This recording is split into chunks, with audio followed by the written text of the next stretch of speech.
ప్రజాప్రతినిధులందరూ కూడా హాజరయ్యడం జరిగింది.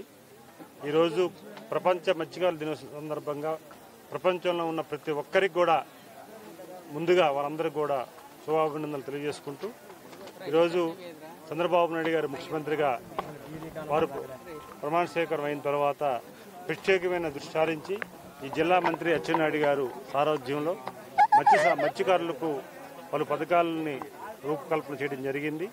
అలాగే ఈరోజు మత్స్యకారుల సమస్యల పట్ల వారు చెప్పిన సమస్యలు కానీ ఇతరత్ర అంశాలు కానీ అన్నీ కూడా రేపే సీఎం గారిని కలిసి ఒక ఎజెండాను తయారు చేసి ఖచ్చితంగా ఈ సమస్యల మీద ఏదైతే వారు ప్రస్తావన చేశారో అవన్నీ కూడా సీఎం గారి దృష్టిలో తీసుకెళ్తామని తెలియజేసుకుంటూ పార్లమెంటు హౌస్ కమిటీలో నన్ను మత్స్యశాఖ డిపార్ట్మెంట్లో ఒక మెంబర్ కూడా వేయడం జరిగింది. ఈ రాష్ట్రానికి మన ఎంపీగా నన్ను ఎంపిక చేస్తున్నందుకు ఆ సభ్యుడిగా ఉన్నాను కనుక ఖచ్చితంగా నేను కూడా పార్లమెంట్లో ఈ సమస్యల మీద మాట్లాడి అలాగే డిపార్ట్మెంట్ వారు ఎవరైతే హెడ్ ఉన్నారో వారిని కూడా కలిసి మత్స్యకారుల సమస్యల పట్ల వారికి నివేదిక ఇవ్వడం జరుగుతుంది.